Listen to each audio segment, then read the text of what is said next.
Hey guys, how you doing? Thank you so much for joining again, wherever you are in the world. I appreciate every single one of you for turning up. Thank you very much. This could go either way tonight. It was thrown together at the last minute. I only got in from work a few moments ago and I have thrown this together, and you know what my technical ability when it comes to these live streams is like anyway. I've already got internet connections that are coming in and out, so who knows? But look, that's the roller coaster of a ride that we're all on together. Thank you very much for being here, though. I appreciate it. Thank you to lots of you saying, congrats on being, who's that there? Mclaren. Congrats on being the new voice of F1 2022.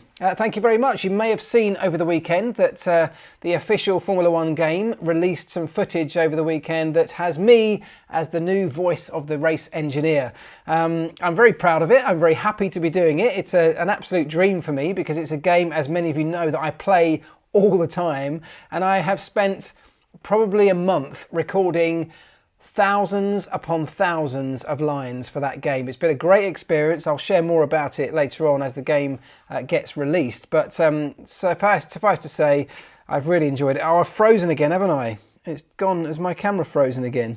It really has. Oh, unbelievable. Let me see if I can do something about that. Sorry, guys. Yeah, I know everyone's laughing. Yeah, I get it. Yeah. Right, let's see if I can just tweak that back. Let's go. We're going to have to go back to the old webcam on the. There we go. Look, that's a very different view. There we go. Sorry about that. I don't know what goes on with this thing. I'll see if it switches back again quickly. Any joy with that one? And no. Well, listen, I'm going to keep talking anyway because I know that you can hear me even if you can't see me. Yeah, we're going to have to scrap that and go back to this webcam on the laptop. Anyway, at least you can see me now. There you go. Look, we've got plenty to talk about because I'm still looking at the wrong camera.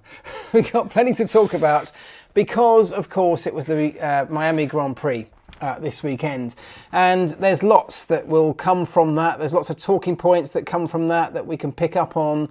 Hang on, I've still done that. You know, there we go. Right, the camera should be coming up. There you go.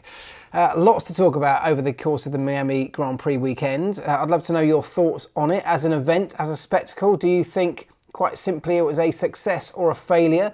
Are you willing to see more? It's got a 10-year contract with the sport. Are you keen for it to come back? Or was that enough for you? Was it all show and no go? Let me know what you think on that. Yes, my camera's porpoising. Thank you. Right, camera's good. Sounds good. Let's go for it.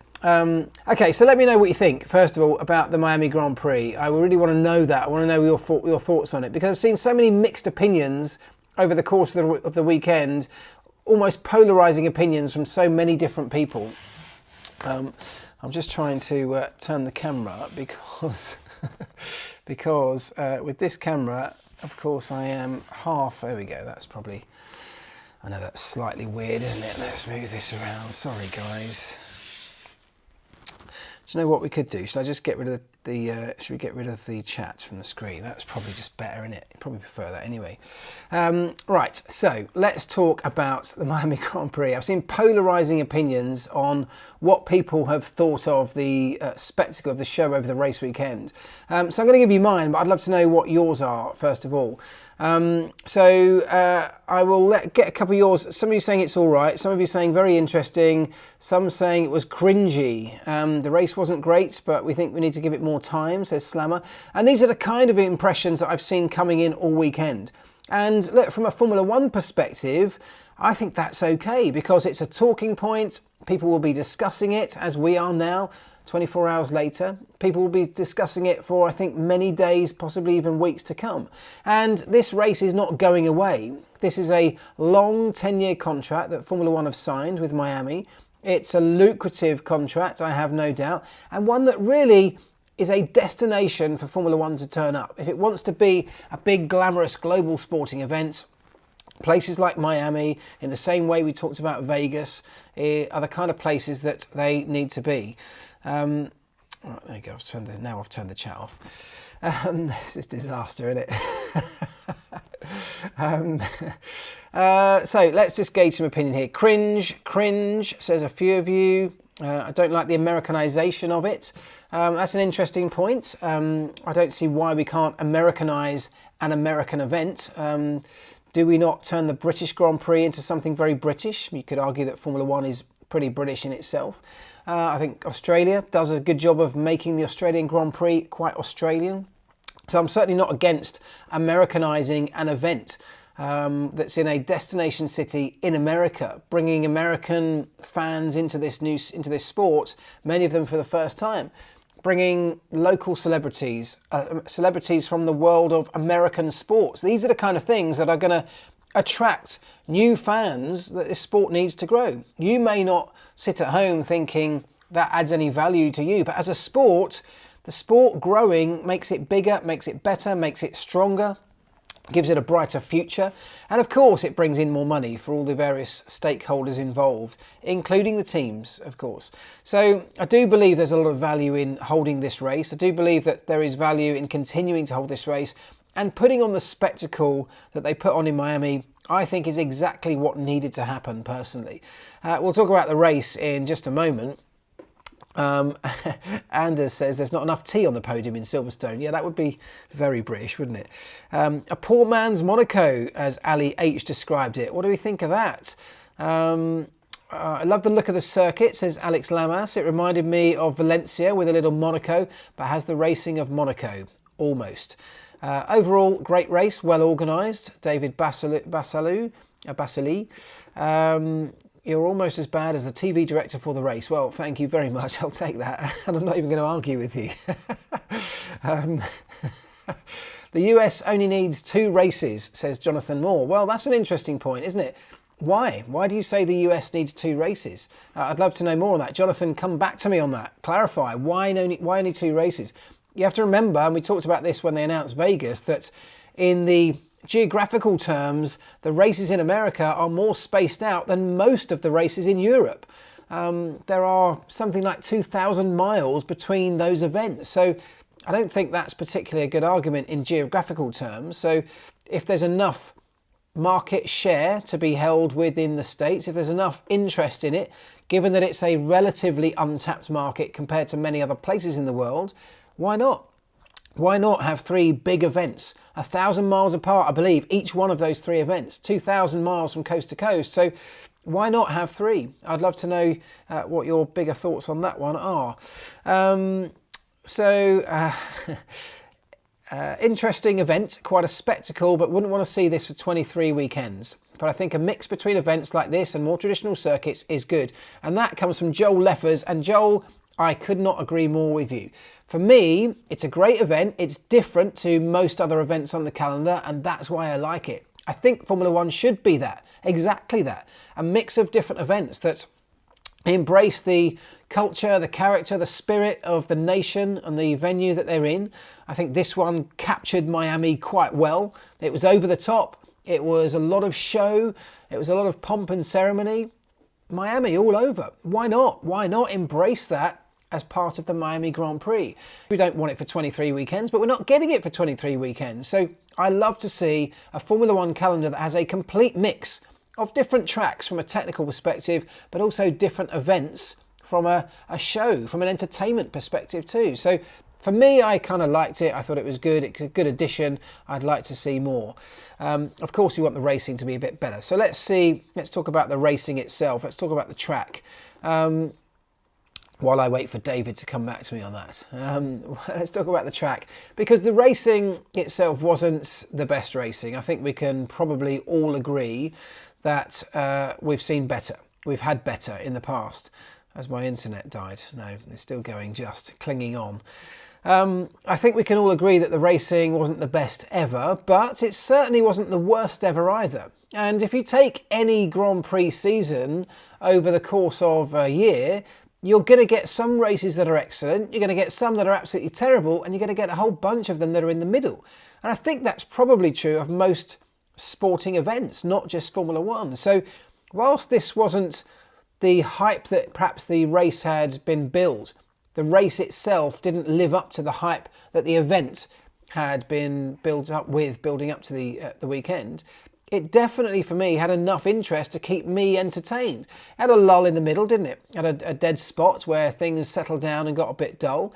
But at the end, it came alive with a safety car. And look, this was a one-stop race. Quite often, one-stop races are a little bit dull like that, aren't they? If it had been pushed into a two-stop race, which could happen in future events. Don't forget, Pirelli had to be very conservative when it came to tyres. It was a brand new circuit. They didn't want to risk pushing tyres to the limit. But they go back next time, of course, they have a lot more data. They'll be able to perhaps take a few more risks with tyre selection, and that could potentially push the race into a two-stopper. That could completely change the trajectory of that event. If the weather plays a part, which it could easily have done, there were downpours overnight on Sunday night, didn't happen during the race. But if it had, again, it would have completely changed the way that event looked and the way it was remembered. So I don't think that this is a write-off by any means. Like many circuits on the calendar, without something to spice it up, without the odd safety car, without a crash, without some DRS, without a bit of weather, without something happening, it may not have been the most exciting race ever.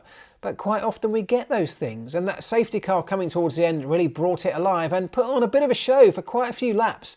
We didn't know whether Max or Charles was going to win that race.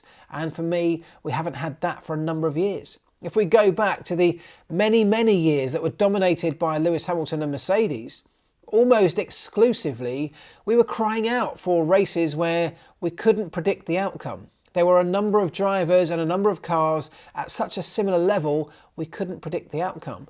And we've got that right now. And okay, one weekend it might be dominated by one weekend by another. And one weekend it might just be slightly processional. Not enough for me to write the race off, and I'm very, very keen to see more of those come back. Right, some of you saying it needed rain. Yes, well, it could have done.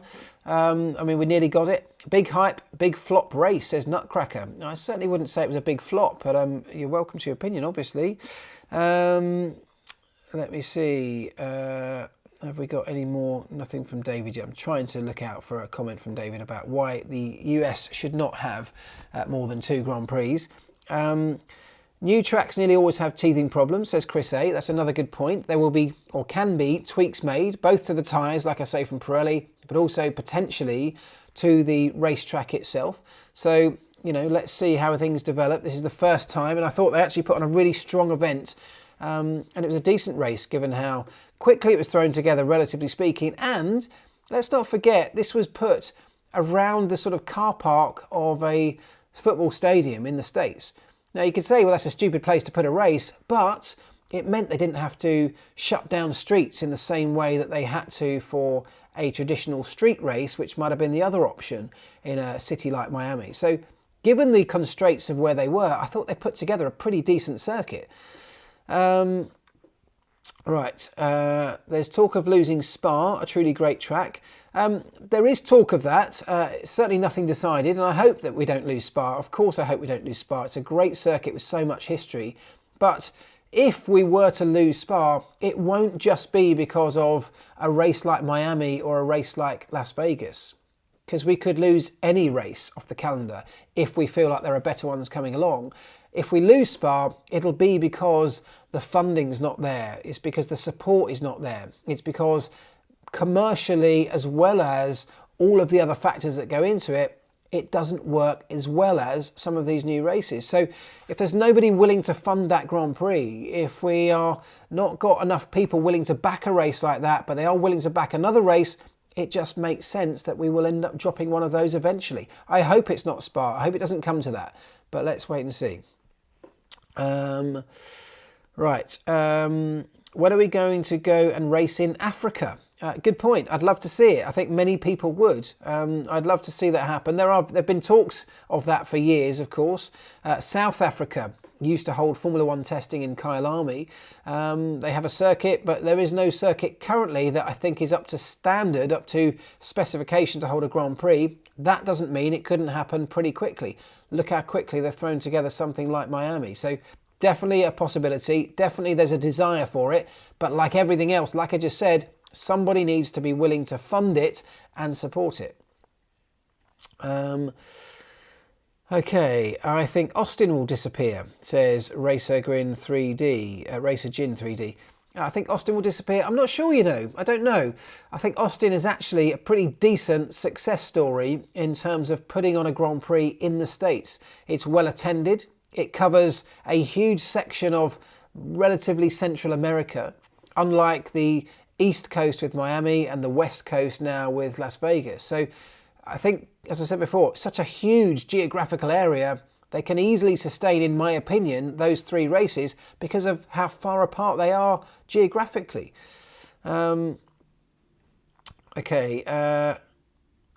Mark, your on-screen comments aren't showing. I know, Chris A says your on-screen comments aren't showing.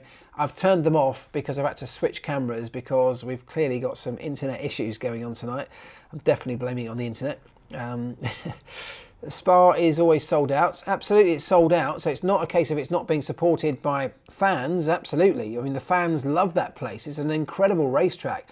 But somebody has to pay the hosting fees for the Grand Prix. Somebody has to be willing to support it in a long-term contract from that perspective.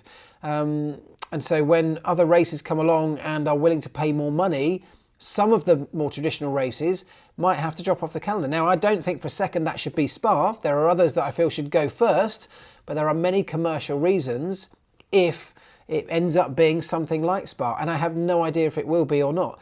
Let's hope not. Austin should stay. Yes, I agree with you. If we lose Spa, we riot, says Caesar Rohana. I mean, don't riot, but yes, make your feelings known.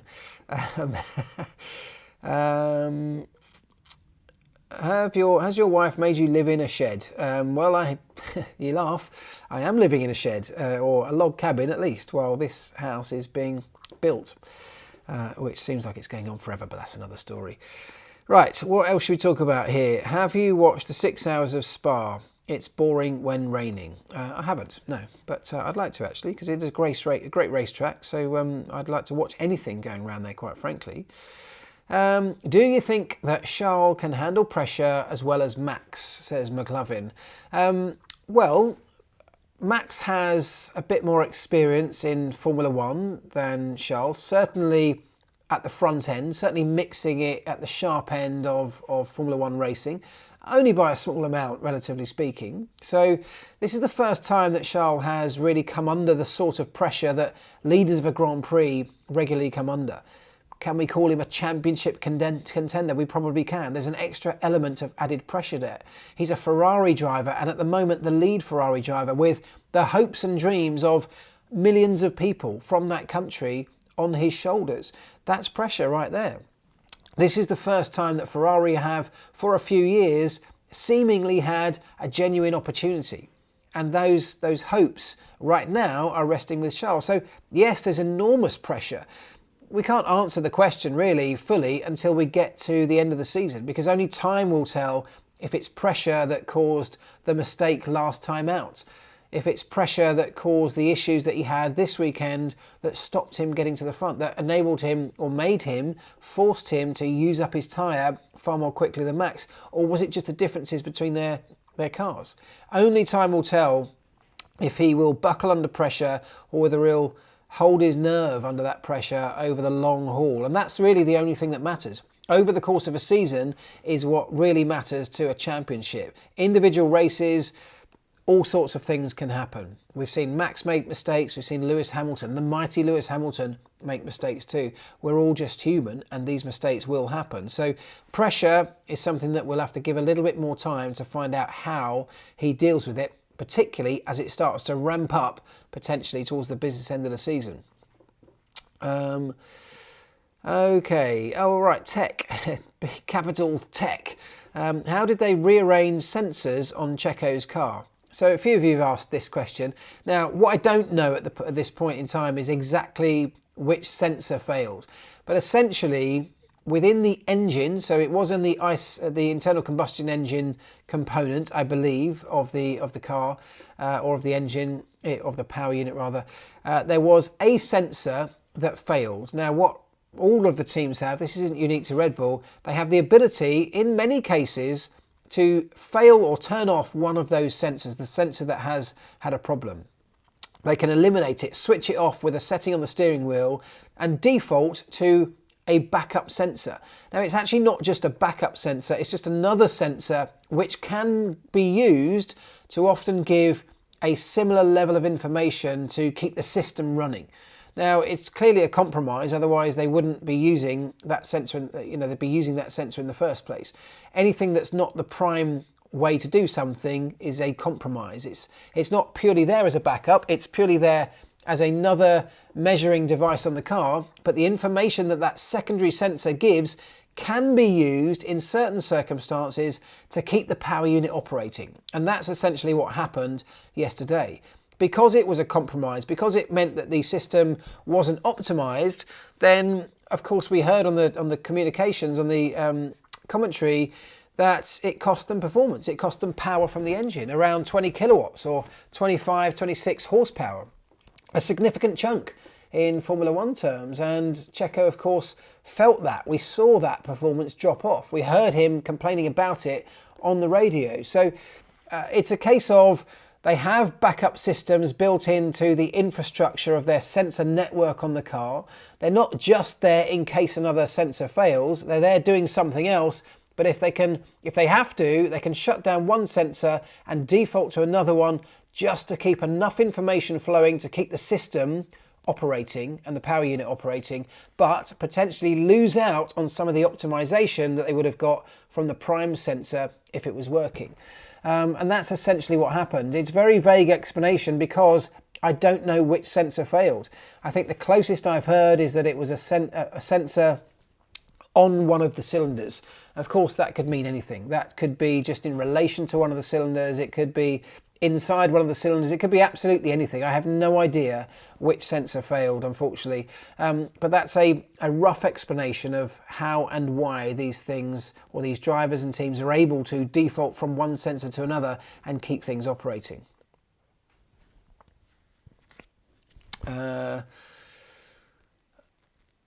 Okay, let's go. Hang on.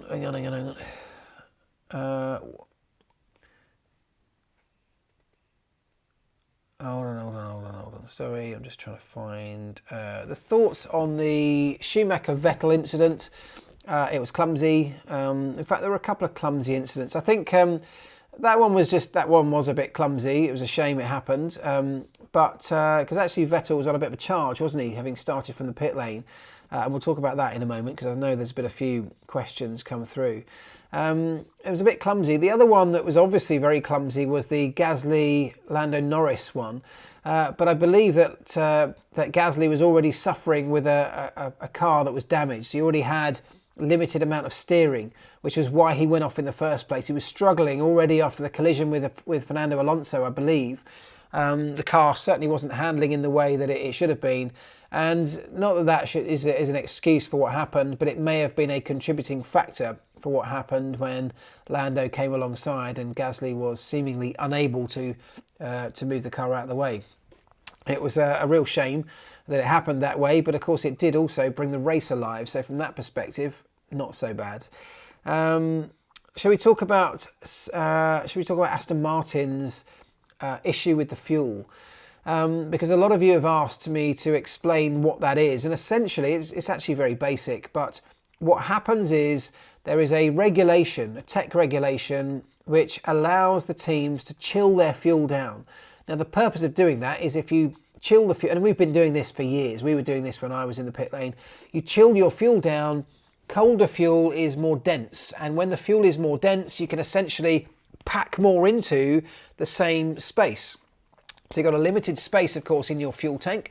You can pack more in, not in terms of more fuel, but more energy into the space, into the combustion chamber. You can get more bang for your buck, essentially, if the fuel is colder and more dense than if it is warmer and less dense.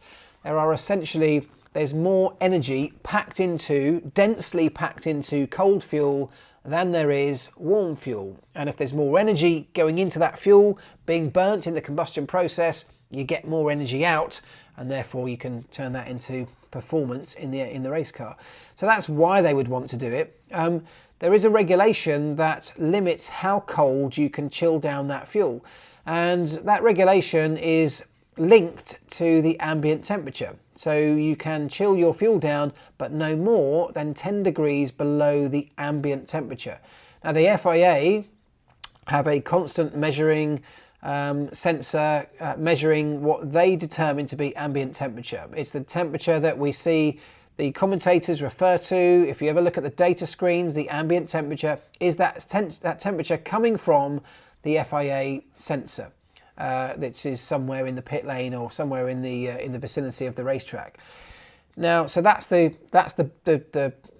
is the law. That temperature is the law. There's nobody can complain and say, well, actually, we think the ambient temperature is different. That's the one you go from. Therefore, if that ambient temperature drops or rises as the weekend goes on, and of course it does, therefore the temperature that you are allowed to chill your fuel down to also changes as the ambient temperature rises or falls. Now, as I said earlier, you want your fuel to be as chilled as possible, and so the teams are always keeping a close eye on that, monitoring it, and if the temperature drops, they are allowed to chill their fuel down by a tiny amount more. It only matters at the moment that the cars roll out of the garage and cross the pit lane. That's the point where the FIA, who have all that data, have access to those sensors from the car's ECU. It's at that moment, as they cross the pit lane, that fuel temperature matters. Once they're out on the racetrack, of course, it's being heated by the the surrounding environment that it's in, with a very hot engine. All of the other stuff that's going on in the back of the car changes that temperature. It's the moment it leaves the garage, that's when it matters. What happened to Aston Martin was there was a change in ambient temperature, and the team realised that they had dropped their fuel just too low. I don't know how far out it was, probably 1 or 2 degrees only, that's all it takes. But they knew that if they sent the car out with the fuel at that temperature, it would just be a slam dunk disqualification. It would be a slam dunk because there is no arguing. That's data, that's measured. That's data that the FIA as well as the team have access to. So there was no way they could just drive out of the garage at the moment they had to get to the grid, because they would have been hit with a penalty, probably a disqualification. So they made the decision to stay in the garage, to warm the fuel up and bring it back in line with the regulations, and then start the race from the pit lane. It was probably the sensible call, but a massive oversight from a team perspective, a massive operational oversight to allow that to happen in the first place. And schoolboy error, really, if we're honest about it. It's a basic error, and one that cost them relatively dearly. They were on a bit of a flyer, but ended up being a bit of a disastrous weekend, as it turned out, and that certainly didn't help matters. So I hope that explains what the protocols were and why they were faced with the decision that they were faced with when it came to the moments before going to the grid. They should have just parked the car in the sun for a while to let the fuel heat up.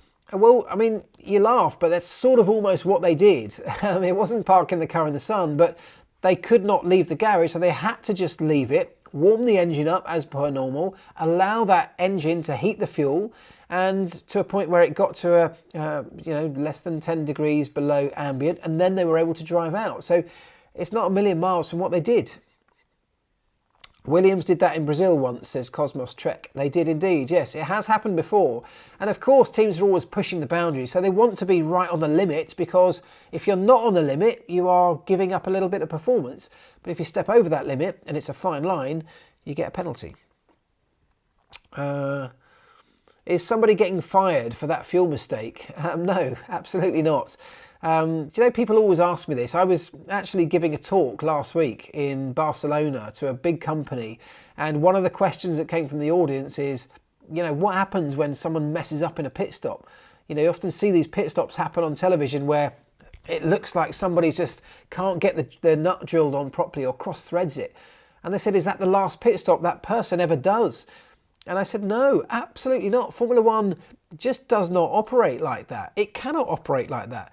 If they have a problem like that, like the one that Aston Martin had, they need to know how and why that problem happened. Now, it might be obvious or it might be less obvious. There might be more than one contributing factor as to why they messed up in the way they did. But the person who's at the centre of that, or the people at the centre of that problem, are the very best placed people to lead you out of that problem, to help find solutions and create procedures and systems that will make sure that problem can't ever happen again. That's the way Formula One operates. And also, if you just sack somebody for making a mistake, what are you going to do next time the driver bins it at turn 1? Are you going to sack him? You know, what are you going to do when somebody inevitably makes a bit of a cock-up on race strategy? You can't just go around sacking people because they make a mistake. It leads to people having a complete fear of failure, and then what happens off the back of that is nobody's willing to take a risk or to push the boundaries, to push the limits. And if you're not pushing the boundaries and pushing the limits, you are never going to get close to maximum performance. So Formula One has a very different mindset where they create an environment of psychological safety where people are free to make mistakes. Of course, we don't want mistakes, but if they do make them, learn from them, find whatever learnings you can, and let's move forward. And the team put their arm around the person who might have made the mistake, if they're feeling down, if they're feeling low. And as a team, you drag yourself out of the error and you go on to achieve bigger and better things as a result of the learnings that came from it. That is the way that Formula One teams operate. That's the way that the very best teams in any sport, in any industry operate. And it's definitely what Formula One is very good at, in the most part. How many crashes are drivers allowed before getting fired? Well, that is a very difficult question to answer because it depends on what happened, why the crashes happened. Is the car treacherous to drive? You know, it's an impossible question to answer. So I don't know. It's a much bigger question. It's certainly not just about crashes. You'd be asking yourself, why is that driver crashing? Would be my first question. Why is he crashing regularly? Is it literally because he's a terrible driver, or is it because there's undue pressure being put on him? Is it because his car isn't up to the same standard that others are? Is it an incredibly difficult car to drive, yet he's just pushing the limits to try and get some result out of it? And as a result, occasionally he's stepping over those limits. There are lots of factors that go into drivers or anybody making a mistake. And rather than just look at the mistake and say, you're terrible, you're going to get fired, the question should be, why did the mistake happen? And is there something we can do to prevent it happening again? Right. Bramwell says, I found the crumpets. So congratulations, my friend. That is a big win. Why is Latifi not fired? Well, look, Latifi has had a number of crashes, but like I just said, there are certain reasons for those. They might not all be his fault. And apart from that, it's complicated by the fact that he's a driver that brings a certain amount of budget to a team that is down the back end of the grid and needs some budget to be brought to the team. So it's not as straightforward. There are complications in this sport because of that kind of dynamic. Right. How much jewellery can Hamilton put on before being over the 80 kilo driver limit? That's an interesting one, isn't it? I don't know where that's going to end up. Lewis saying that he is not going to be taking his nose ring out. He's been given a period of grace for 2 races, as I'm sure you know. But after that, then what happens? If Lewis does refuse, and he's already sort of suggested that he will not be changing his mind on this, what happens? There's some kind of standoff between the FIA and Lewis Hamilton. And it's a really interesting one to know how this is going to go. How far will the FIA decide to push this? Will they decide to push it? Can they convince Lewis or anybody that there are genuine safety grounds that this is being done on? And if it's being done purely for a safety reason, are there other areas of the sport, like perhaps the fact that the Miami Grand Prix circuit appeared to at least have certain areas of question where the barriers were just concrete around that brand new racetrack, and perhaps some of that safety focus would be better pushed into those areas. That might be an argument that somebody like Lewis Hamilton might throw back at them. So that's a really interesting little sub-story. It is only a little sub-story, but I'm kind of intrigued to find out what happens in the next couple of races and to see how far anyone's willing to push on this and what the fallout might be. Right.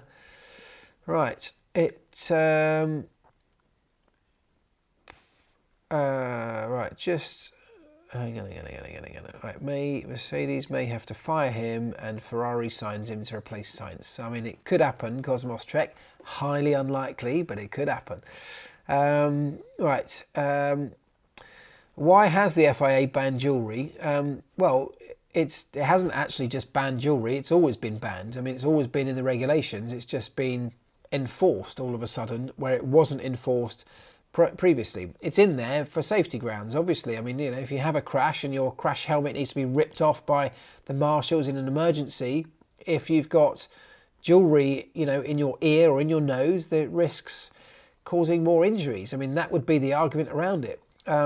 It may be a sort of slightly strange argument, given that if you're in an accident to the point where the marshals or the medical delegates having to rip your crash helmet off in an emergency, ripping your ear because of an earring is probably the least of your worries. But that would be one of the arguments that I'm sure would be put towards them.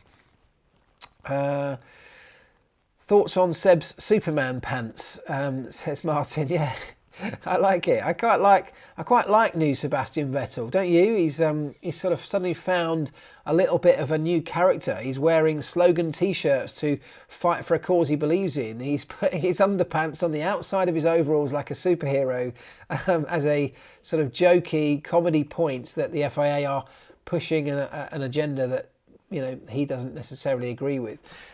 So yeah, I quite liked it. I thought it was interesting. I like a bit of character in a racing driver, don't you? I don't want them all to be just corporate robots that churn out the same lines every single time for their corporate sponsors or their corporate employers. I like a driver who's willing to show a little bit of their own personality over the course of a Grand Prix weekend. They are few and far between, so I'm pleased that Seb is willing to show a little bit of his. You can't put metal in an MRI machine, says Jonathan Moore. Okay, valid point. Maybe that's one of the other reasons as well. Right. Do the British know that the track was designed by a UK company? Yes. I mean, I don't know if the British as a whole do, but I did know that.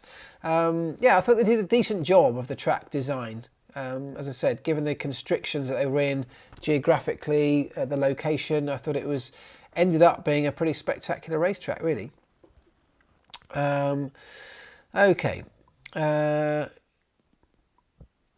Can we unceleb the broadcast? We just want to watch the race, says Jason Lovett. Well, I mean, none of that got in the way of the race, did it? I don't know. I mean, that was my argument. If you just want to watch the race, just turn on at the point the race starts. I mean, we've always had grid walks. We've always had celebrities come into Formula One. It's part of the glitz and glamour. Personally, I think that's a big part of the show. I think it's something that's important. Now, you might disagree with me. You might think we went over the top in Miami, and probably there's an argument to say it was so hyped, it was so overhyped, that perhaps always the race was going to be a bit of a letdown after everything that came before it in terms of building it up. But look, it brought eyeballs to that particular event in America, where the sport is desperate to get more eyeballs on it. So it's all part of the plan. It's all part of the show, and probably it did the job it was intended to do. So difficult one to argue for me. But if you don't want to see it, just turn on at the point the race starts. Duplo says, are you really the new engineer in the F122 game? I am. Yes, I am. More news on that soon. Right. They got in the way of Martin's grid walk. I mean, yeah, it was a busy old grid, wasn't it? Absolutely. Sort of hints of Monaco back in the day, where that grid was crazy. You could never move in Monaco because of the amount of people on there. Right.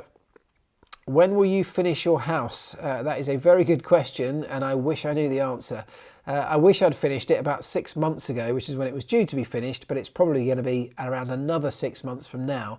But you'll see, because suddenly my background will change and I'll have a bigger smile on my face than normal because I'll be back in the house. Jason says, it was talking about cutting away during the race for no reason. I see. So cutting crowd shots, celebrity shots. Yeah, okay, I get that. That's yeah, okay, that's the TV director. I kind of agree with you. I think we've had a bit too much in the way of crowd shots. from a TV broadcast perspective. We don't necessarily need to see too much of the crowd during the race. Every now and again, it's fine. It adds a little bit of colour to the spectacle, but certainly not if it's going to take away from covering the action that we want to see. So that comes from a good director knowing when's the right moment and certainly when is not the right moment to cut away to a colour shot, to a crowd shot or to a celebrity shot, that kind of thing. So yeah, I'll take your point on that one. It will be the death of this historic sport. Wow, that is a big claim, and I've lost it now. Where's it gone? I'm not sure exactly what you mean by it will be the death of this sport. Sorry, that comment's disappeared. But if you're talking about Miami, if you're talking about the celebrities, if you're talking about the entertainment factor, I disagree. I disagree strongly, actually. I think this sport is growing from strength to strength right now. In so many different ways. I think we are edging towards a more competitive sport. Don't forget, this is the very first year of these new regulations, both in terms of tech regs, but also the financial regs and the regulations around levelling out the playing field a little bit. The first year of those.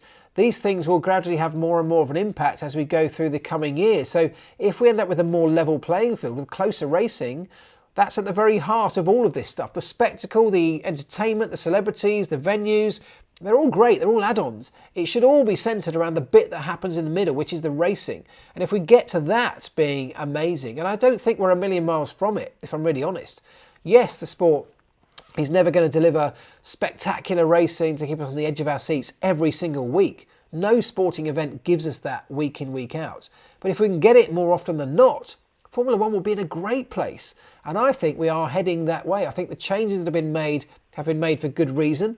I think they've been made having been carefully thought out. And I think the sport is on a decent trajectory. And if we can grow it by bringing more eyeballs in places like America and elsewhere around the world, we've got more people, we've got more money coming into the sport. There is more revenue to share amongst the teams, amongst the stakeholders, and everybody should be able to win out of this. So I definitely don't think Formula One is heading towards its untimely death in any way, shape or form. I think actually it's the opposite of that. So only time will tell, but let's keep a close eye on it. I think it's in a good spot right now. Right, this is not the Super Bowl. Why are these narcissists being given airtime during an F1 weekend? Well, it's not the Super Bowl, but why is it okay for the Super Bowl and not okay for a Formula One event in America?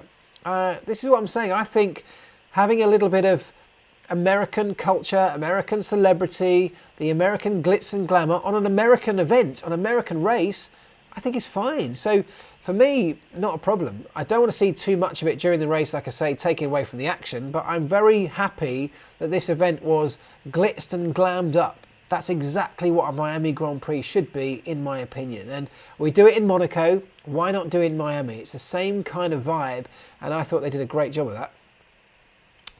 Here's a good one. Why has Sainz buckled under pressure? It's an interesting one, isn't it? I don't know whether he's actually buckled under pressure, and there might be a part of that that's to blame here, but it's very difficult to dig yourself out of a situation that keeps happening. Just ask Daniel Ricciardo. I don't think anyone believes Daniel Ricciardo has forgotten how to drive a racing car. And I don't think anyone believes he's forgotten how to drive one quickly. I just think that he's got issues with the way that car handles compared to his driving style, and Carlos Sainz may have some of that going on as well. These cars, particularly in 22, are very different and need different driving styles to get the very best out of them. Some drivers will have a style that naturally already suits that, and we're probably seeing some of that. Others will have to work a little bit harder to tweak or change their driving style to adapt to the new cars of 2022. That's an easy thing to say, not necessarily an easy thing to do. Carlos Sainz, of course, the other thing is when you start having problems like Carlos has had, particularly when your teammate is doing ever so well and leading a championship by a considerable margin, you start to question already, even this early in the season, you start to let little thoughts creep into your mind about your own ability, about whether the team are going to start favouring your teammate over you. Is the world now looking at Charles Leclerc as a potential world champion? Is Carlos going to be asked to play the backup role? Those thoughts, if Carlos suggests he's never had those thoughts, I would call him a liar. I don't believe it's possible not to at least let those thoughts creep in. Hopefully, as an elite athlete, as an elite sportsman, you find a way to shut them out very quickly. But when the world is starting to talk about it, and look, we're having this question pop up here, it's popped up everywhere, then it's almost impossible for him to not have that creep into his own thought process at some point. So psychologically, the challenge will become greater and greater the longer this goes on, the longer he starts finishing behind Charles Leclerc. However, if he has a great weekend next time out where he finishes above his teammate, whether he dominates him over a race weekend, and there's nothing to say that couldn't happen. It's a Spanish Grand Prix, by the way, don't forget, his home race. If he were to have a weekend where he was able to get the best out of that car, dominate his teammate, well, all of a sudden his mindset, his psychology around his own performance would change dramatically as well.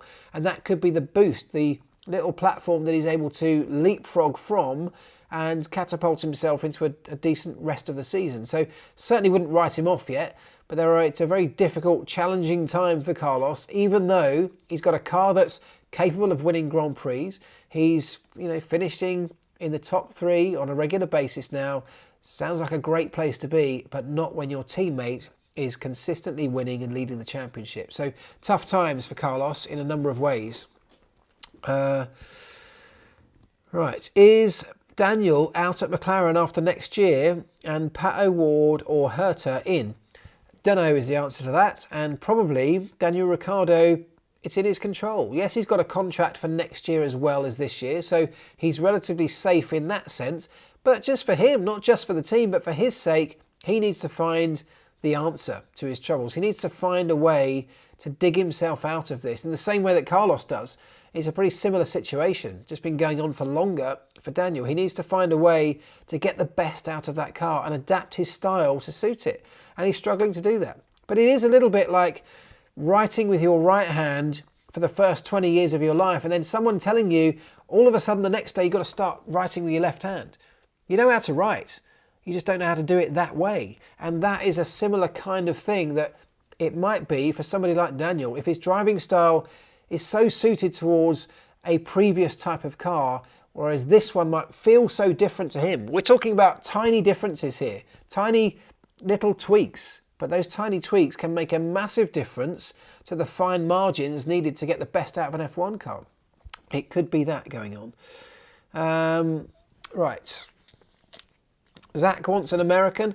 Well, look, it could well be that happens. I mean, McLaren are definitely following a path to embrace Americans, to celebrate Americans, to celebrate their team in an American environment. They've definitely got links, and so it's not beyond the realms of possibility they could end up with an American driver. Who knows? We'll have to see. I'm worried for Danny. It's taking too long, says Phantom Tetra. Yes, I think a lot of people will. He's a wonderful driver. He's a wonderful character, brilliant guy.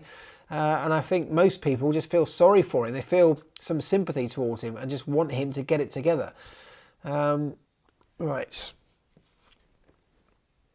Does anyone remember when Kimi Raikkonen drove in the NASCAR Truck Series and actually didn't do that bad? That was awesome. Yes, I do remember that. Says JP Stone. I do. Yeah, good times that was for Kimi at least. Right. Windsor says that Sainz has too harsh inputs, steering, braking, etc. Yeah, I mean, look, it's. I always find it very difficult to really comment too much on the driving style or the errors that a driver might be making in terms of his style. Commenting on something like that, saying that a driver is driving with too harsh a steering input, too harsh a braking or acceleration inputs. Those are things that are very difficult, first of all, to really see from the outside, but more importantly, to understand why those things are happening. A racing driver of the calibre of Carlos Sainz knows how to drive a racing car. He knows how to get the best out of a racing car. It's just that this particular racing car is proving a bit more challenging to him. So, I don't know, I always have some hesitancy to look on from the outside, particularly as a non-racing driver myself, to look on and comment or judge too harshly the intricacies of what a racing driver might be doing. It's fair enough I can do that to somebody in my position, somebody who who I have the relevant experience and expertise to be able to judge more or less accurately. But even then, I'm judging from a long way out. I'm judging from the outside, so I try not to do it. So I don't know. I don't know what the ins and outs of exactly what Carlos is feeling or struggling with, or the same for Daniel. But it will be something small. It'll be tiny margins, tiny little differences. And just getting one or two of those right on a consistent basis might just catapult him into a completely different world. Why did not all cars come in for new tyres when it was the VSC? Well, look, there's always a big decision to be made when there's a VSC. First of all, you're going to, if people around you are not making the change, not making the pit stop, but you do, you clearly lose track position. Yes, you lose less under a VSC than you do at full racing speed, but you have potential to lose position. That's a question. Do you want to do that? Given that how much is left in the race, do you need new tyres? Have you got new tyres? That's the other big one. Not everybody had another new set of tyres of the right compound tyres available. So then your choice is stay out, maintain track position, or come in and lose track position, but put onto a used set of, say, the medium tyres, for example.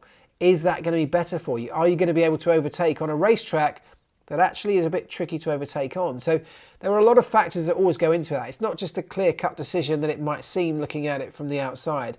There are lots of factors that have to be taken into consideration. Do you see Albon going to a better team in, say, 2 years' time?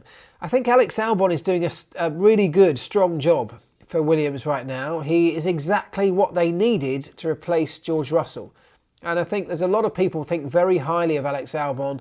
He had a tough time when he came into Red Bull last time around, and I'm really pleased that he's got a second chance at this. And he's kind of picked up where George Russell has left off at Williams. He's flying the flag for the team. He's dragging the car to results that perhaps many other people wouldn't be able to drag it to. Perhaps the car doesn't deserve those results on many occasions, and yet he's delivering on the race strategies that the team are presenting him with. He's doing seemingly almost everything he needs to do, and that is exactly what the team needs. A dependable pair of hands, a solid pair of hands, but also a quick racing driver, and that is what Alex Albon is. So will he go somewhere else in a couple of years? If he keeps doing what he's doing, he will be a driver in demand, so absolutely, why not? But look, 2 years is a long way away. Who knows where Williams themselves will be in 2 years' time? McLaren needs to be a works team to be world champions. Well, that is that famous saying that Ron Dennis said when he decided to go with Honda. How did that work out? But no, listen, I'm joking. You're right. I kind of think you're right. I think it's going to be less of an impact. That's going to be less true moving forward, given that we're in this new set of regulations that kind of levels the playing field and stops you just spending your way out of trouble.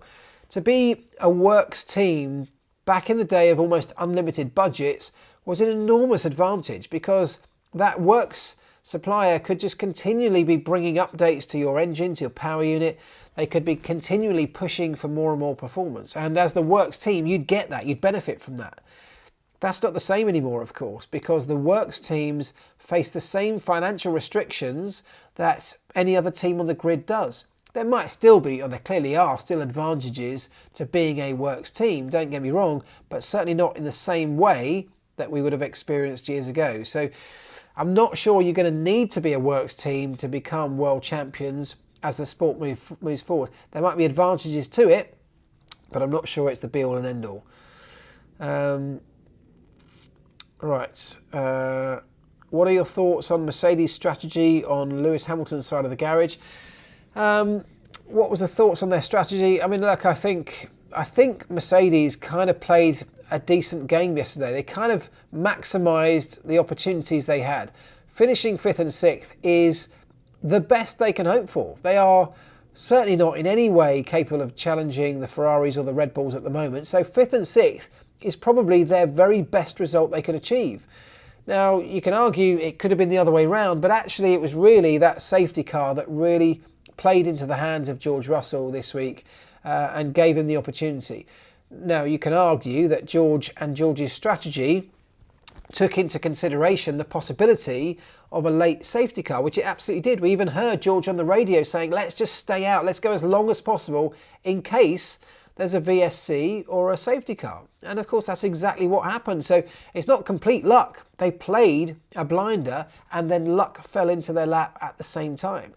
With Lewis Hamilton, he was kind of just unlucky with the timing of that safety car. He'd already made his pit stop and there was nothing more that he could do with that. He was on a different race to George because of where he qualified. So I'm not sure that Mercedes could have done anything different. Yeah, they could have stopped late on and put a set of soft tyres on, but it was a tricky one because actually the only thing Mercedes were battling at that stage of the race as a team was Valtteri Bottas. He was the only one that was really in any way like a fly in the ointment to their perfect result. And by perfect result, I mean 5th and 6th. Valtteri made that mistake, dropped out of the picture, which left Mercedes 5th and 6th.